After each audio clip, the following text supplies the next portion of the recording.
Welcome to the HIO Show. I'm Stu Cowan of the Montreal Gazette, joined by our regular panelists this week, Chris Nyland, former Canadian from TSN Radio 690, columnist Jack Todd, and Andy Bennett from CBC Daybreak.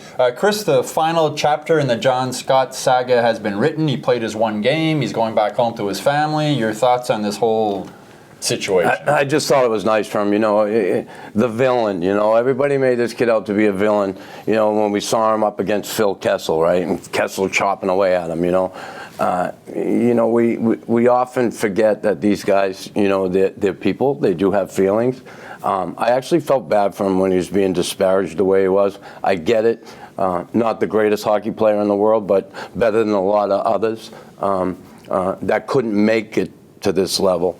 And to get this opportunity to go out with his head held high and wearing that jersey, I think it's just it's the icing on the cake to what turned out to be just an awesome year for this kid as far as emotionally and gaining some respect.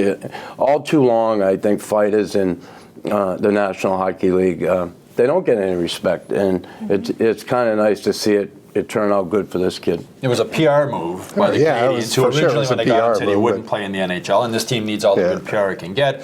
Will we ever get the real answer behind why that trade was made, do you think? I'm wondering if we ever get the real answer about any part of this season, and I'm counting on Torrey Mitchell.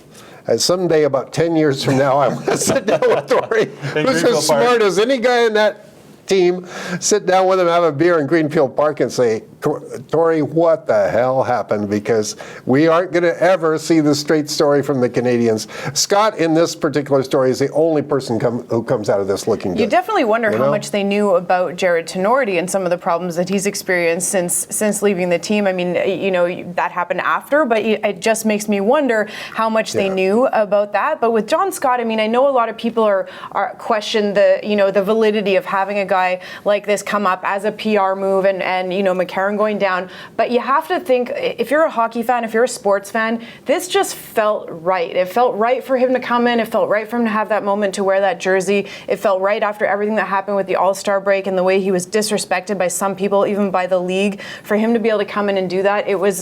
I thought it was a really beautiful moment following that game, and definitely his whole story, for me, humanized the hockey player, which sometimes we forget that they're human beings. Well, there was a nice moment in the room after the game when he was packing up his equipment to leave, and he had the number 22 sweater folded perfectly on top. He said he asked the team if he could keep the sweater. They said, of course, he's going to bring home. He has a place for it in his basement. But again, I think it's hard not to like John Scott when you get to know him. And even Michel Therrien said he didn't know much about him before and was impressed. Yeah, he's a likable guy. I would love to say hello to him. Listen, I read his article in the Players Tribune. It was incredible. And to find out the things about this kid that we didn't know, very bright kid, graduated college, engineering degree, very, very bright kid. And, it's just, family guy, again, just a kind of big teddy bear. And I couldn't be happier for the guy. One of the ugliest episodes of this season turned out to be one of the very few good stories that this team has produced. It turned out right for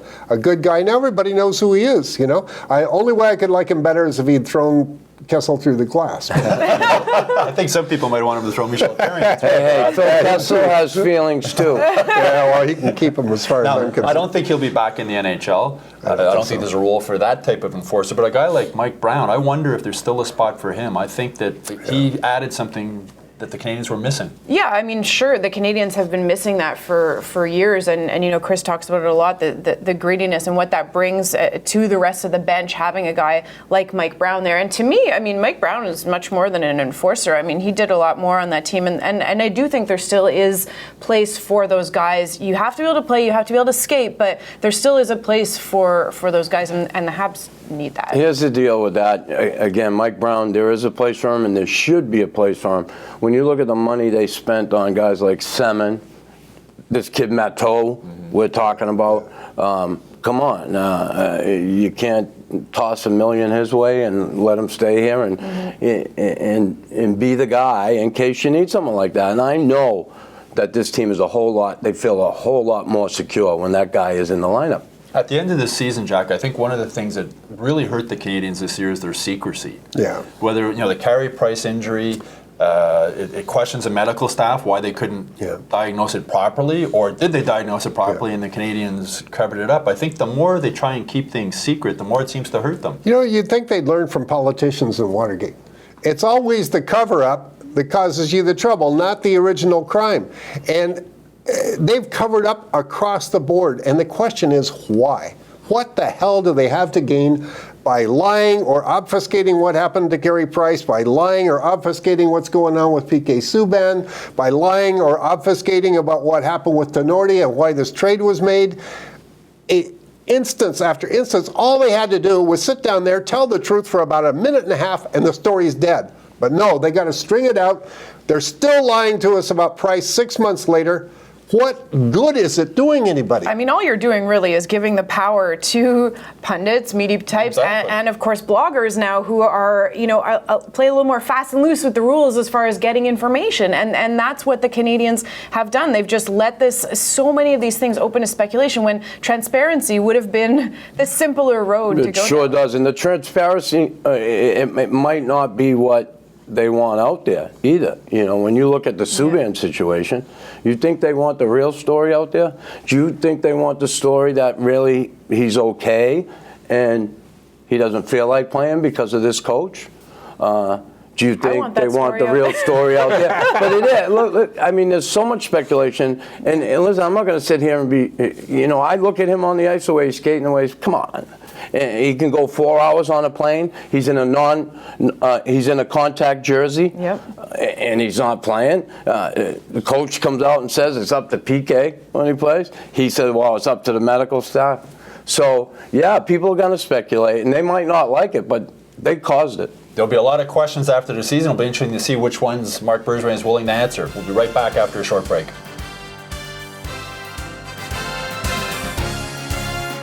Welcome back, everybody.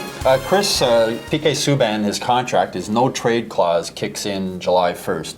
If the Canadiens were to deal him, they'd have to do it before then. Do you see any possibility where that happens? Listen, anything's a possibility, the way this season has gone. I don't care who you are, the captain, Pacioretty, Subban, all of them. The only guy I would say with this hockey team I believe is truly safe is Brendan Gallagher.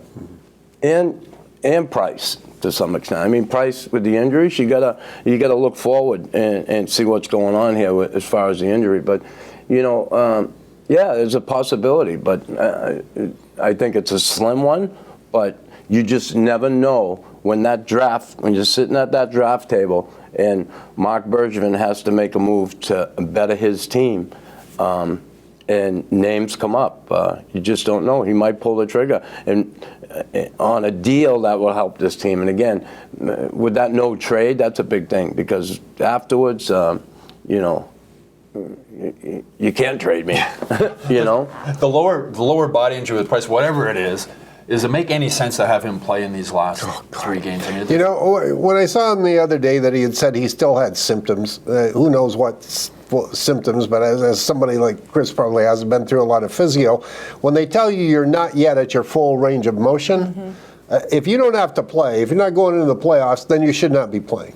If there's any symptoms whatsoever left, why in God's name would you send the guy out there? I feel like he's going to be there on Tuesday. I don't know why. I just have this feeling they're going to put him into that last game at the Bell Center against the Lightning. Sorry, on Saturday. Yeah. I agree with you. I don't see the point, but I feel like they've been leading up to this and giving us these little. It would be the last idiotic move in an idiotic season. That would be, and if he got hurt, that would be the perfect ending. The imperfect ending to an imperfect. I think if Price plays, Subban plays. Saturday night. That wouldn't surprise me in the least. The thing you wonder too, like everybody's thinking, Price is going to come back and fix everything. I don't even know if physically can he handle the load of it. This is a chronic injury. This is not. Yeah, it goes back at least to 2012. You wonder, is he a 70-game goaltender anymore?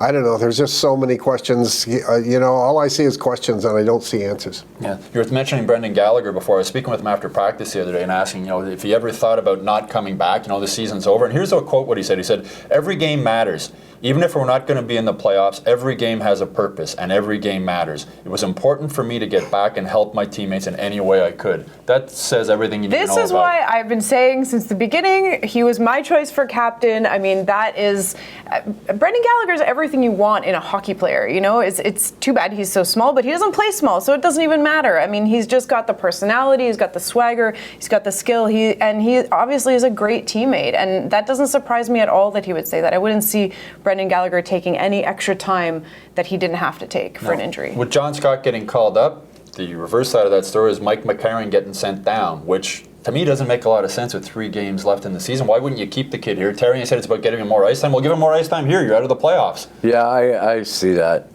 Again, this kid still has to develop. He's not NHL ready when you watch him. And yeah, could he have stayed the last 3 games? Yeah, but big deal. I just think the kid's done everything he's been asked. Move to wing, to center. Not easy move at all. He's adjusted pretty well there. I think he needs that time down there to get in all those situations, power play, penalty kill, important face-offs in the American Hockey League. Get through a year down there doing that job and improve your skating in the meantime, and he can be ready. But I think he's made great progress. And I worry about pushing guys out of desperation up here, pushing guys and putting them into slots too soon and then hurting their development in their careers. Well, the other side of that, Jack, is I wonder if it hurts their confidence when you're... Well, I wonder about that. To me, especially with what this season is, there's no reason he couldn't have been put in all those situations here. Unless you think it's going to kill his confidence. Well, you have a lot more eyes on you up here, and you have a lot more. Yeah, but there's nothing to lose at this point if you screw. You know what's going to happen? He's in his own end. He takes a face-off. He loses it, and they score the 3rd goal to go ahead. It seems like that's exactly what happened with Desharnais last night. McCarron could have done that just as well. And McCarron's a guy who's shown. I mean, he stood up for his teammates this year. Something that a lot of guys wouldn't do. I wonder. It's. Well, I mean, you can look at it 2 ways. You can look at the confidence being hurt by being sent to the HL. You can look at the confidence that's going to get hurt if you get into those situations. You make those mistakes, and then all you see on Twitter and in the papers the next day is how you're not ready to be an NHLer, how this mistake cost your team a goal, how this, all of these things that he could do with St. John's and do it in a less pressured environment, and never mind that, have success and be able to execute down there, and that for a player is immeasurable. Well, Chris, watching the game against the Panthers, I was watching Daniel Carr, who, the more I watch him, the more he impresses me. I was sort of shaking my head that they sent this guy down also earlier in the year when he seemed to be on fire. He looks NHL ready. Yeah, it's a shame he got hurt. This is a kid, out of the guys who got called up this year, Andrew Ghetto is NHL ready, and I believe Daniel Carr is. As far as the rest, they're iffy. But Daniel Carr, he got quick feet, good hands, hockey sense. He'll get involved. He's not scared to go to the front of the net, not scared to go in the corner for the puck. I really like Daniel Carr. I just hope he can stay healthy. Again, we talk about those big players. It's great to have big players who can play and can sustain that tempo over 80 games and that physical play. A lot of times, these smaller players, and you see them, they go down like flies during the year. The season gets long, the game gets really physical, and next thing they're out of the lineup. And I'm not just saying all small guys, but a lot of the smaller guys do take a beating out there, and it wears on them. So big thing is staying healthy for guys like that. Well, one big guy is turning out to be a disaster for this team is Stéphane Matteau. I mean, all the warning signs were this is a guy the Devils give up on him. Yeah. He was kicked off his junior team in Blainville because he was upset with his ice time in a playoff game and took a fan bus home instead of a team bus. You wonder, what were the Canadiens? You'd think the guy would be bright enough to say, I'm getting down to my last chances here. I'm still young, but if I don't show somebody something, they're going to give up on me. I don't see any reason why we wouldn't give up on him now. Do you mean bright like the bulb? That's it for this week's HIO show. We'll be back and speak to you all again next week.